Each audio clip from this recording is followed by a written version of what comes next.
Hi friends, my name is Nick and welcome to my channel where I like to talk about scary stuff. And I've been gone for a minute, so I'm trying to make up for lost time by putting out as many reviews as I can, and I am very excited to see The Night House. This is a movie that I have been looking forward to.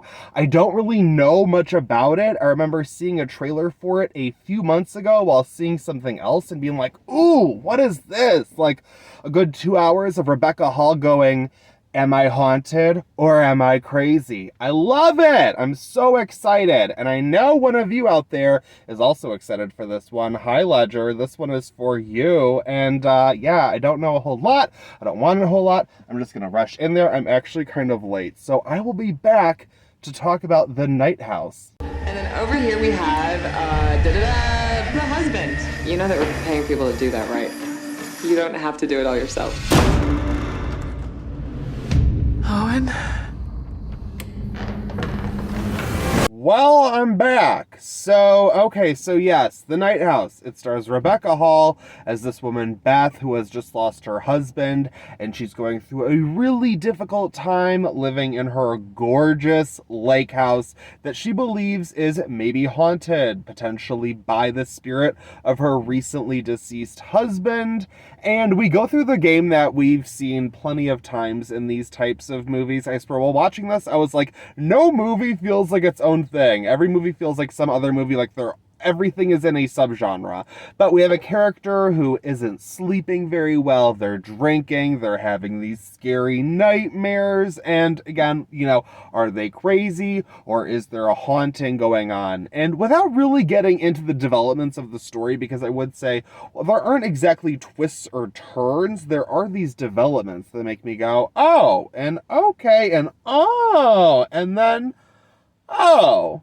Okay. On a technical level, I really think this was well done. I think director David Bruckner did a good job executing this film. It looks fantastic. Rebecca Hall is giving, I think, a very interesting performance as Beth. She isn't just like grief-stricken, like she's very angry and she's very confused and she's kind of reactionary and she's lashing out at people in ways and in an understandable way, not in a ridiculous or over-the-top way.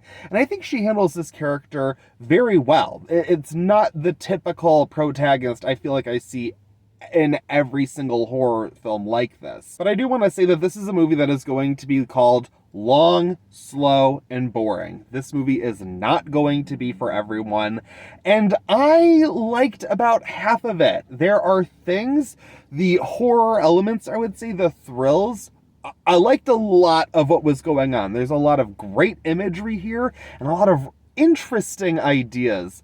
However, they don't necessarily lean into the ideas that I was interested in. In fact, at one point, given the slow nature of the film, I was thinking it was going to play out like, I'm trying to think of a good example, but kind of a movie that you sort of have to watch a couple of times, or you kind of need to let it sit in with you. Maybe a little bit like Hereditary. I mean, I don't know. Hereditary is pretty straightforward, but the more it, like, I sat with it, I saw all of the pieces coming together and was like, oh, I appreciate this so much more than I did initially, and I loved it initially, just in terms of talking about Hereditary. Unfortunately, The Night House is definitely not Hereditary, but what I'm trying to convey is that I was thinking they were trying to leave these little breadcrumbs to then maybe by the end of it, you look at the whole picture and go, oh, there was this and that, and like all these different other things kind of happening under the surface.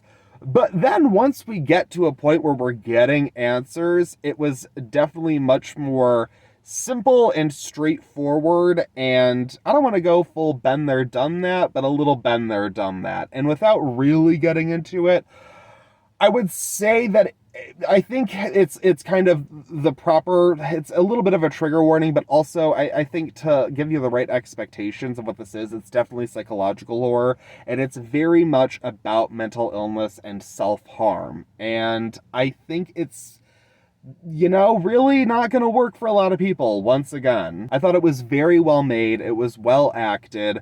It's not that I want a streamlined story like the McDonald's version of this movie. That's not what I'm asking for.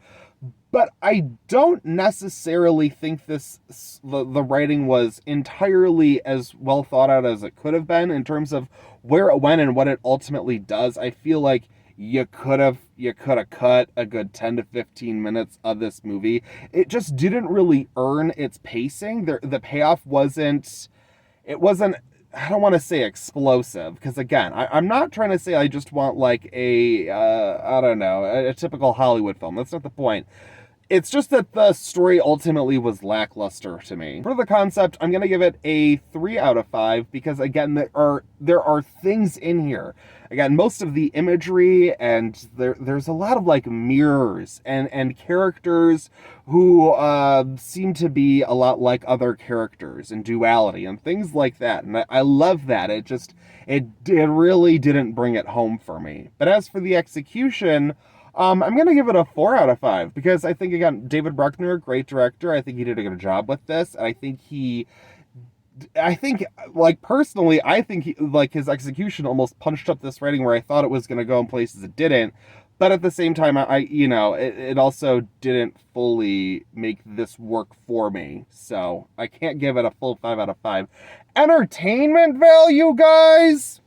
It's a 2 out of 5. I was not the only one yawning in that theater, and there were 3 of us. And everyone was like, "Ugh!" And I did hear some audible groans at the end of someone just kind of being like, really? Like, that's it? And yeah, unfortunately, I wouldn't watch this again, not in terms of it being bad, but it's just like all of the pieces leading up to where we go, it doesn't come together for me in the way that I wish that it did. So overall, I'm going to give The Night House a 2.5 out of 5. Again, like half of it, really enjoy. Half of it, I'm like, what are we doing here? I don't really get it. Hey guys, this is Editor Next stepping in here to say I think I'm gonna bump this grade up to a 3 out of 5 because even just sitting with it for a few hours, thinking about it, even though I was underwhelmed with certain aspects, I'm enjoying just the idea of thinking about it, and I kind of want to go see it again and maybe even do like a full spoiler breakdown and like talk about it more. Like, it's an interesting movie to think about, even though I feel like there were clear steps that should have been taken in certain aspects, and maybe I should explore them in a different video just to give my take. I guess overall, I thought that this was going to be a much more ambiguous movie and open to interpretation, where I think it's kind of laid out pretty simply, but I do see that other people are forming their own interpretations, and I find that really interesting, and I appreciate movies like this the most. So I don't know, this one is, maybe it's gonna stick with me, maybe it won't. Either way, I do want to say that overall this video is a very immediate reaction right out of the theater. We all change our minds about movies all the time.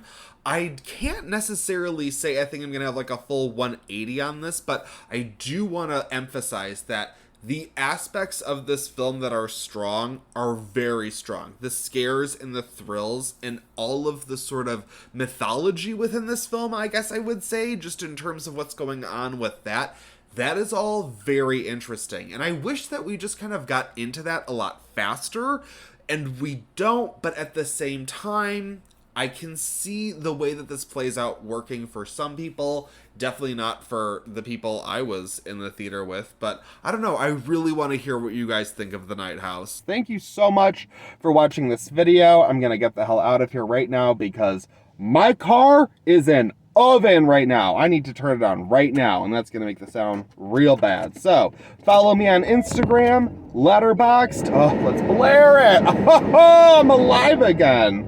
Oh, goodness. Okay, I will be back with fewer phone videos and more real reviews, but I wanted to give you my instant reaction to The Night House, and honestly, I don't have much more to say about it anyway, so there you go. Thank you so much for watching this video, but I won't stop you from watching another.